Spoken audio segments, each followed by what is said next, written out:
Did you know? Ticketmaster, a global ticketing platform, faced a significant challenge during the sale of Taylor Swift's The Eras tour tickets. Their system, called Verified Fans, struggled to handle an overwhelming demand of over 14 million users. The system experienced cascading failures due to underpreparedness for the high volume of customers. Critical issues included passcode validation errors, prolonged wait times, and a failure to reject new requests after system capacity was exceeded.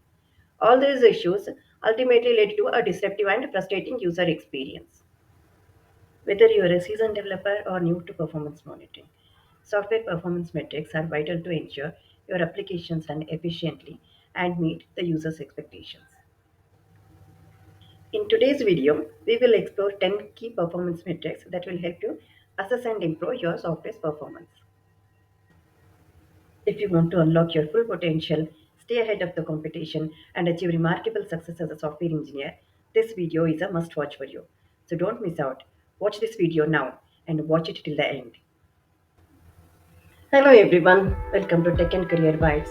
I'm a software professional with over 2 decades of experience, including 7 years in leadership roles at a global product-based organization. So, are you ready to unlock the secrets of top-notch software performance? Let's dive in and explore those 10 key performance metrics that will help us succeed as a software engineer. At number 10, response time. Response time is measured in seconds or milliseconds. Imagine you're playing a game on your computer. Response time is the time it takes for your game character to move after you press a button. The faster the response time, the quicker your character moves in the game.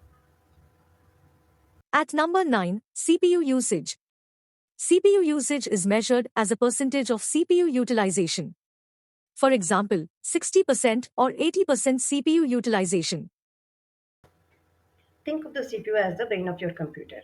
The CPU usage is how busy the brain is. If the brain is too busy, then it might slow down your computer. So we do not want the CPU usage to be too high.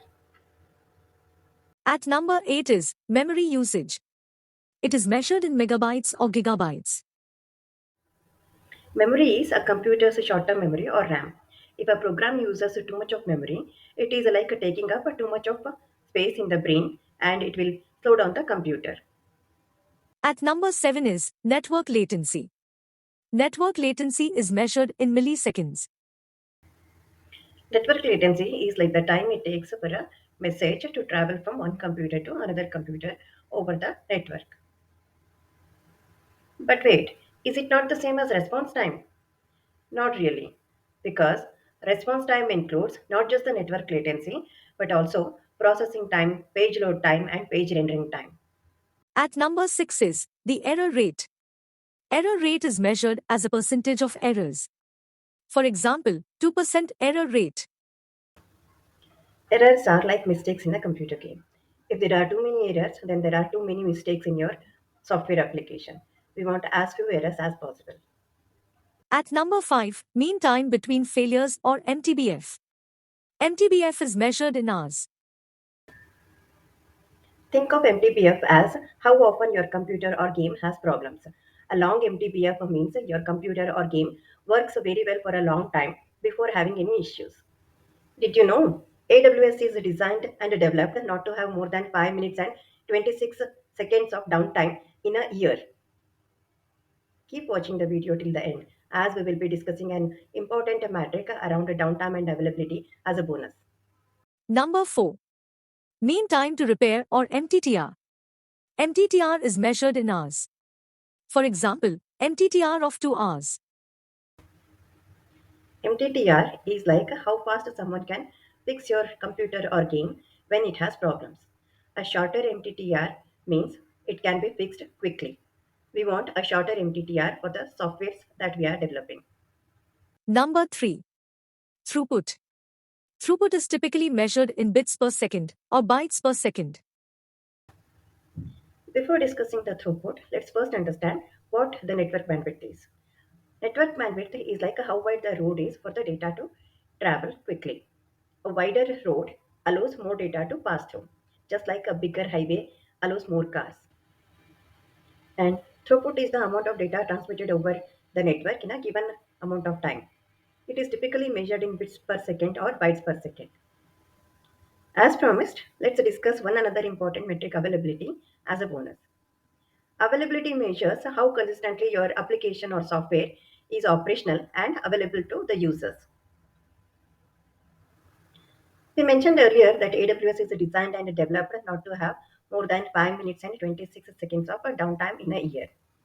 Any guesses how the availability of AWS is expressed as a percentage of uptime?